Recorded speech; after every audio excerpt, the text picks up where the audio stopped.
Hello, I am Michael Bean, professional acting teacher, and this is your lesson for myfreeactingclass.com for Tuesday, May the 4th. I don't have Star Wars the scripts to show you, but Candy is holding down the geek cred for all of us right here with her May the 4th be with you shirt for Star Wars Day.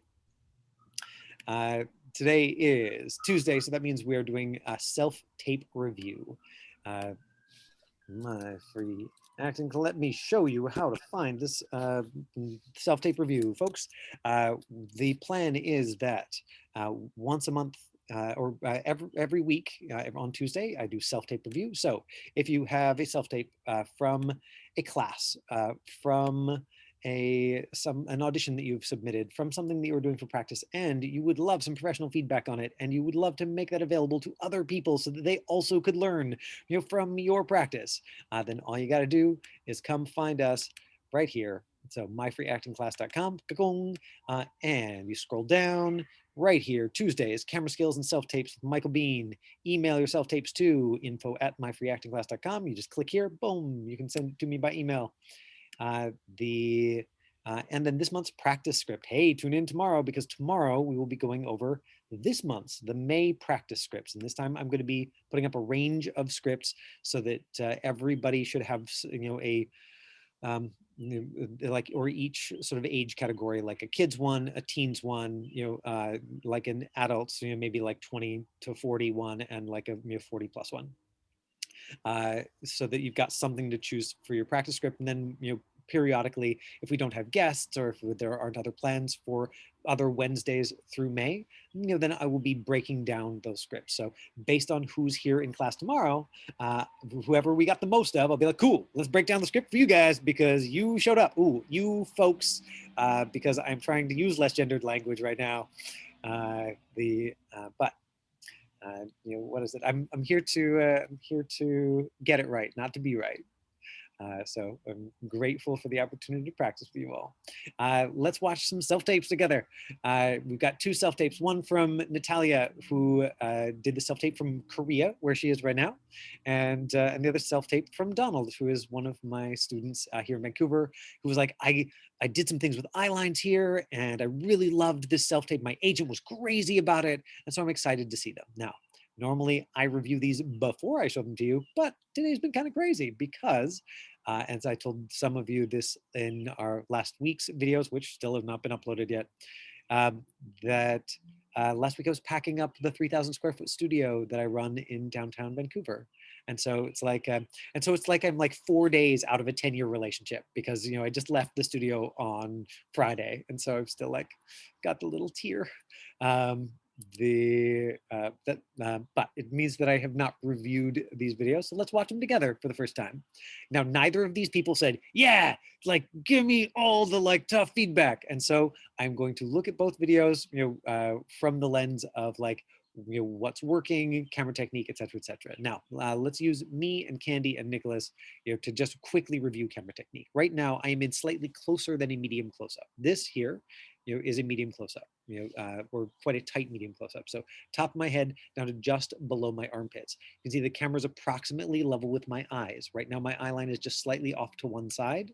But if I put myself right here underneath the camera lens, now my eye line is directly at the camera. For film and TV, you always want to make sure that you are just here, slightly off to one side. It's like, it's accessible. I'm just having a conversation with a person and you're observing, as opposed to I am looking directly at you and saying things right to you. Right, which you never want to do in a film and TV. So that's eye line. Your eye line, you want to be just one side of the camera, just the other. Remember, this is called the frame. What is the medium close-up? Right now, with Nicholas is also in a medium close-up, although he's got too much headroom. Right, so Nicholas, if you tip your camera down or angle your camera down so that exactly we don't need the space over your head, and then your eyes are in the top third, which is kind of where our eyes go and gravitate towards. You can see that. Right, everybody's lighting is weird in some way today, so it's perfect. Nicholas is very sharply side lit, which makes him look very dramatic, right? So it's totally appropriate. Maybe if you're playing a villain, or if you're doing like very dramatic tape, Actually, if you're shooting a dramatic short film, you want to be lit like this. But for an audition, you probably don't want to go this far, right? So Nicholas has fantastic natural light, where he is, but he would want to use a desk lamp to fill in the left side of his face. Candy is very sharply backlit, right? So her lighting source is behind her, which means that her background is like, oh, but her face is like dark and shady. And so if I'm sure, I know for a fact that when she's, because you can see her setup right there beside her, ta-da, there it is, that when she's actually shooting her auditions, she uses that backdrop and the ring light, so that the light is in front of her face pointing at her eyeballs. So which takes us to the next thing, which is eyelight. Eyelight is the light in your eyes that makes you look alive. Now, because I am outdoors today and I don't have, I'm not somewhere where I have my own professional setup, my eyelight is not very good. I have to sort of keep my chin tipped up so you get some eyelight and I seem alive. All I need to do is this, and suddenly dead inside, no eyelight. Right, and so typically you don't see this in film and TV almost at all. Eyelight, very, very important. Lighting is so much more important in your self-tapes than you think it is. If we've got time after reviewing both self-tapes today, we can look over a couple of, basically casting has started giving these very detailed, like here is how to self-tape instructions. I've gotten a couple of really detailed ones along with auditions that I'm helping people tape. So if we have time, let's look at those. But right now, Natalya. So Natalya's been submitting tapes for the self-tape review really since last year, and her self-tapes continue to improve. She's been playing more. We've been talking about pacing. What she said in the email that she sent me is that this one is for, let me just pull up the email so that I don't make it up. We got this one for Netflix action thriller with a known director, and she said she wanted to see if she could play the writing that she doesn't like. So there's something about the writing here that she doesn't like, which I think is very interesting.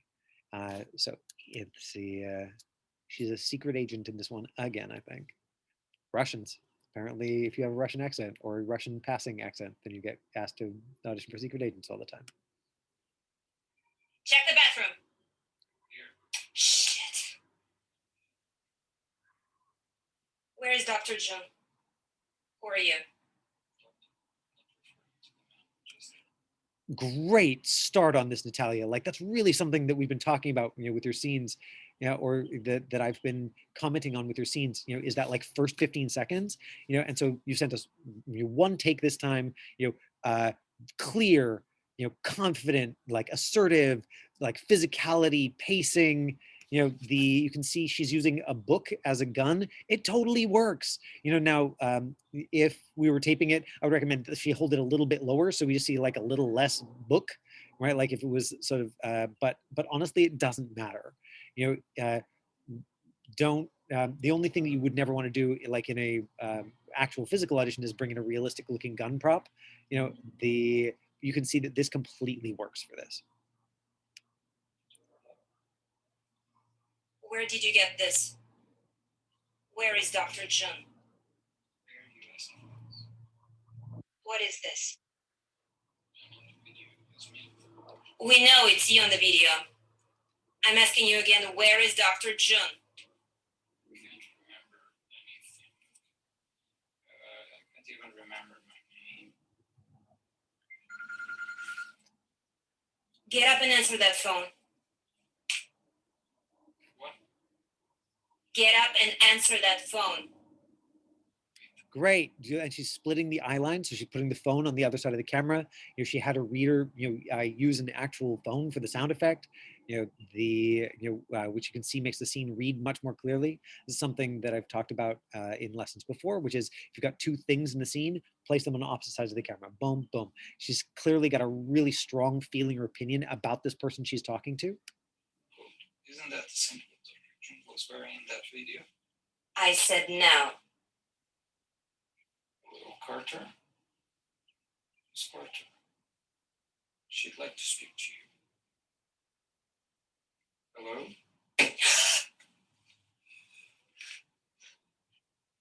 Agent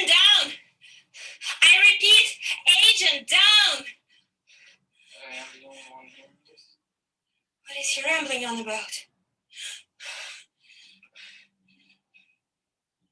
Great. Ooh, I didn't see that coming. This is what I get from sort of not following the script or not having a chance to review it before, as I get to have the surprise and experience it with all of you. Natalya, fantastic attack right at the top of the scene, right? Like I'm seeing secret agent, I'm seeing you taking control, I'm seeing strong feeling your opinion right here in the first 15 seconds. And a lot of the time with self-tapes, I think that you got to get them through that first 15 or 20 seconds if you want them to watch the rest of it. So let's look at it again. Here it is. Check the bathroom. Here. Shit. Where is Dr. John? Right, that little bit of movement, which also is something that came up in her previous tapes of being too still. Now, in terms of like where do I see opportunities in this, to play with something or to explore or to try something a little bit different, here as she is continuing to question the guy, it's it's direct, it's clear, but it also is a little bit static, and so we could play with like, does she push him against the wall? Does she like grab him and bring him towards her? Like where can we use behavior to show like I'm escalating in my intensity, or my feeling or opinion is changing as this guy's not giving me what I want. So we definitely could play with something like that, and then here, whenever this goes sideways, it's like it looks like the person on the phone wants to talk to one of the agents, and so she's giving us sort of like the professional version of bafflement. And I think that, if we were exploring it, we could play a little bit further with like, how is the person on the phone connected to that? And then I don't know if this is one of those sci-fi scripts and something like really super weird happens, but even if we were just playing with like, what is a world that you can imagine, the agent is on the phone and then what, like he gets electrocuted and falls down. It looks like just watching this without looking at the script, and maybe I'll very quickly pull up the script again and just look at it. So bang, suddenly the phone explodes and Agent 3's head flies off. Wow. Become fully alert and get down on the floor. The shock of the explosion leaves the camera. You see him lying face down. We're going to blow up the room in 20 seconds so we can lure the rest of the forces. What is he rambling on about? Okay, so somebody is hearing it in. Interesting.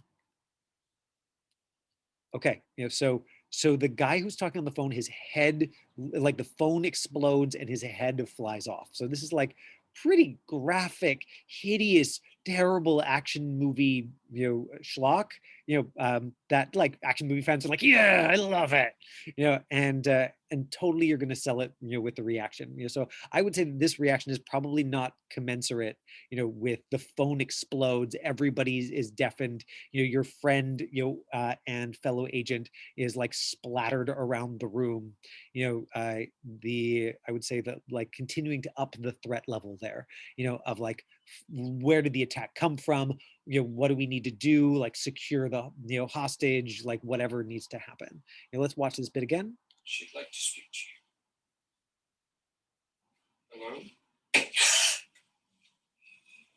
Right, and so I think honestly, it's that reaction is really is solid. It would just need to happen faster, right? Like if we were coaching, assuming the back wall could handle the impact, I would say hurl yourself into the back wall, right? So give yourself the contact. So it does say that they duck and cover, but I think that you'd be better off like throwing yourself into the back wall, and then you'd get like that like boom, your physical reaction. It has like an impact on the body, can be very, very effective, and then to immediately like look around for the threat, like where's it coming next, where's it coming from next, and pick up the pace on the rest of the scene. That would be my impulse with this.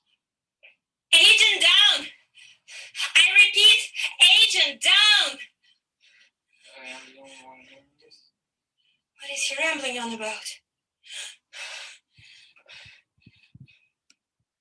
Right, and then I think the guy jumps out the window, and so there are different ways that we can play with like the intensity, but it would be so fun to explore that in more detail. And the fact that she just committed to it. I mean, it's a weird script. The guy's head literally blows off and she's just like, which like, that's a pretty legitimate choice for an exploration, don't you think? It's like, what is even happening in my world right now? So I think that we could tighten it up, and tell the story a little bit more cleanly. But the baseline choice, Natalya, I think is a really solid one. Now let's look at Donald's tape and see what he did with the customer.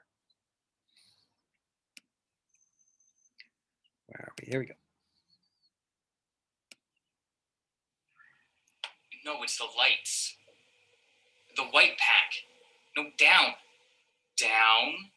Up. Jesus, you really don't see them? This one? Shit. Whatever, man. Fine, those. Fucking people, right? Nobody fucking smokes anymore. You just don't even know the names anymore.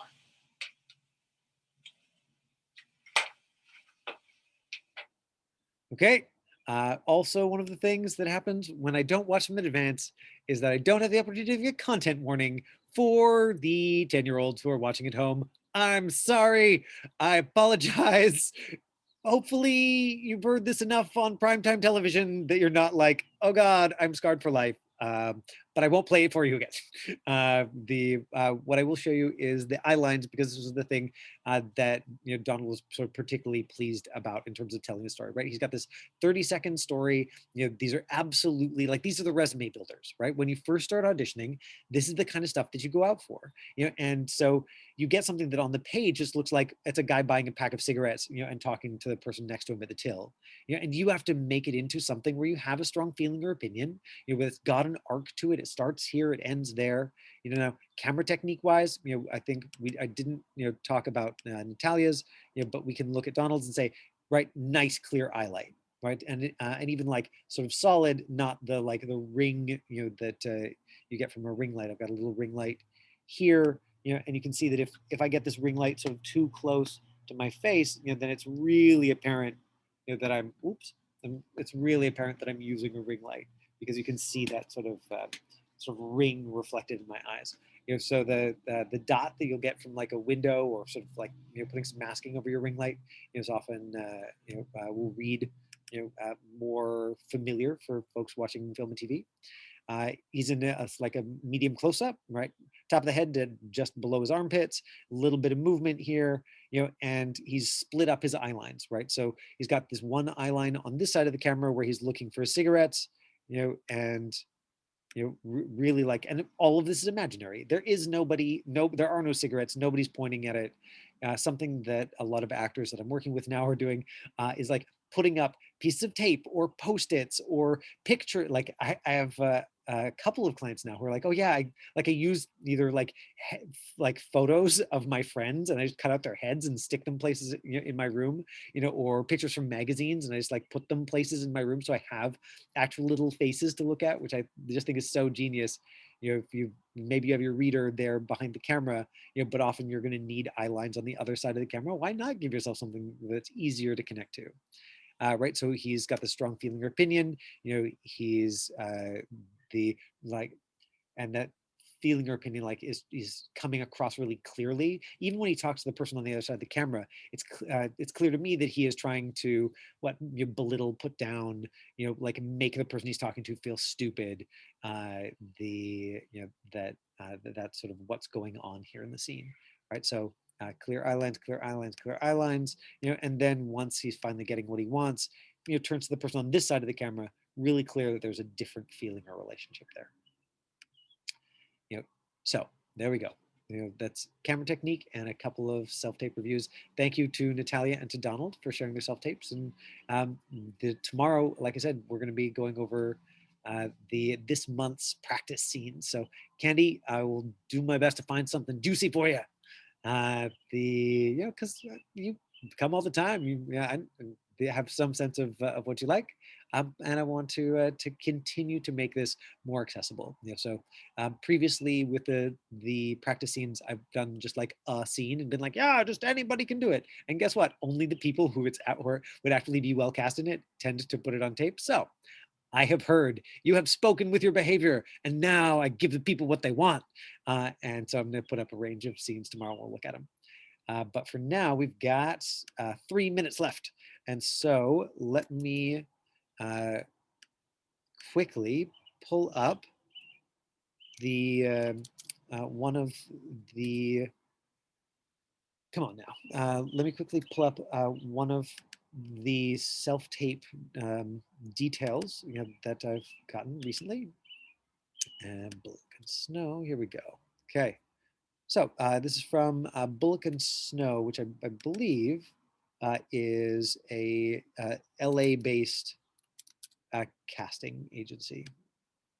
This is for a self-tape that was going down to Los Angeles. In light of the current situation, we'll be holding all auditions virtually. Your self-tape audition could be presented to both producers and or network. Please make sure the quality of audio and video is the highest possible standard, right? So that's not me making this up. This is the Bullock and Snow folks. Everybody is doing self-tape auditions right now, right? Tips are not rules. Do the best you can. We understand everyone's working within restrictions. Pick up the volume, energy, and pacing for a multi-camera show. So here's a little note on the style, right? This is for a multi-camera show. The slate is going to be a little bit different for each project. A lot of the time they will say slate after or slate first, and they'll tell you what to put in the slate. Please read this. It does matter. It's sort of like the, have you heard the story about how like the, was it the Rolling Stones had as part of their contract, like no brown M&Ms, the right, and this is usually presented as evidence of like just how completely like entitled and insane they were. And recently I read an interview that said like actually it's that at that point um, the setup for a rock concert was extremely detailed, and they had this like busloads of gear that needed to be hung in very particular safe ways. And so this particular point in the writer was to ensure that like they were dealing with somebody who was going to like tick every box. And so they were like, if they went into the dressing room and there were no brown M&Ms, they're like, cool, we probably don't have to go and check every single rivet to make sure nothing's going to fall on us in the show. And I was like, okay, like if that's true, which like who knows, maybe they just were entitled jerks. I don't know, but if that's true, it's really interesting. And so they're putting these details in their instructions. If you don't follow them, you are telling them immediately when they immediately start your tape that you don't care, and that you are not professional. Because if they tell you what to do, please do yourself a favor and follow those instructions. So back to these.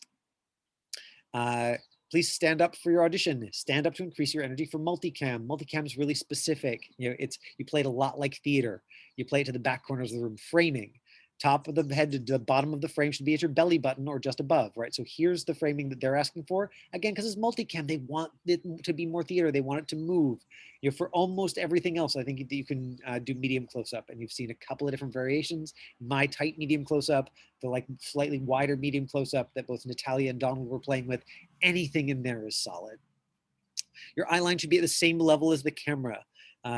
This is, I think, a mistake that's really easy to make, which is just that like you're shooting from down here slightly, or up here slightly, and it does make a difference, right, if the camera is not at eye level.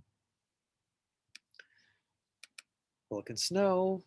You should not be looking down into the camera at all. We want to see the color of your eyes, backdrop, blank wall, yada, yada. Do not wear clothes that match the color of your background. Now, one of the things that I like reading this, I'm like, oh, here are mistakes they're seeing all the time. So if they are, especially in LA, feeling like they need to include this incredibly detailed step-by-step breakdown, it means that like we actually have a competitive advantage by doing quality self-tapes.